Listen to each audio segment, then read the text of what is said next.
guys. And this one guy was kind of sobbing into the other guy's arms, and I kind of worked out that they were school friends from years ago. And basically, one of the guys had a heart attack. He kept saying about being 44, so I know he was 44.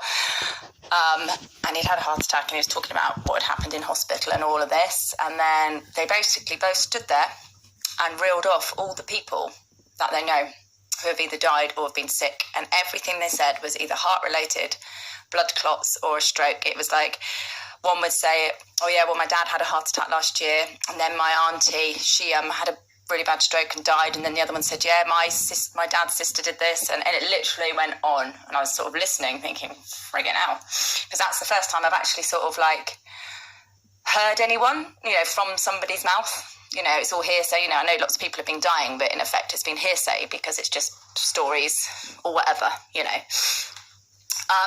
Anyway, then they were carried on talking, and it turns out one of them worked for the National Grid, the one who hadn't had a heart attack. So I was just like, oh, can I pick your brains about something?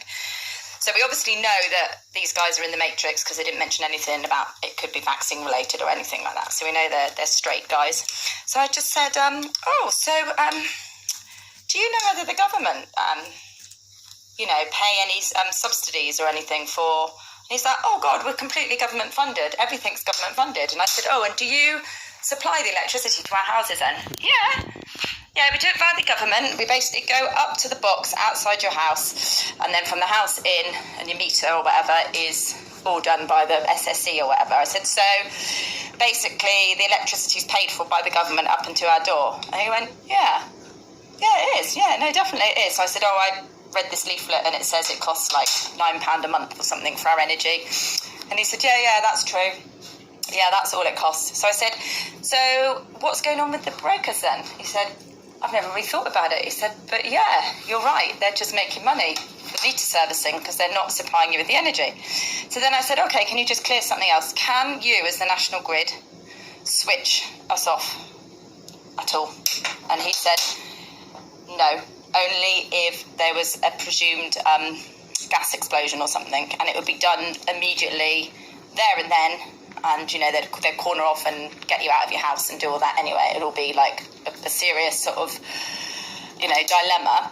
He said that no, they're not allowed, and it's contracted in that they're not allowed to cut people off. He said they cannot just come and dig up roads. If they have to dig up roads for whatever reasons, it's all got to go to the council first to get authority and all that sort of stuff. They can't just come in and do it. He said the only way your electric can be cut off is if SSE or whatever could do it remotely, he said, with the new meters, he said, or if your meters are outside, they can do something, clip it or something, he said, but the National Grid would never, they have no authority to do it because basically they've got an agreement with the government which states they can't, and that the government totally funds them. So we pay for so I said to him, so we pay for our gas and electricity through the government via the National Grid. And he said, yeah, basically. I could see him, his cogs going a bit funny. But anyway, I just thought I'd put that out there.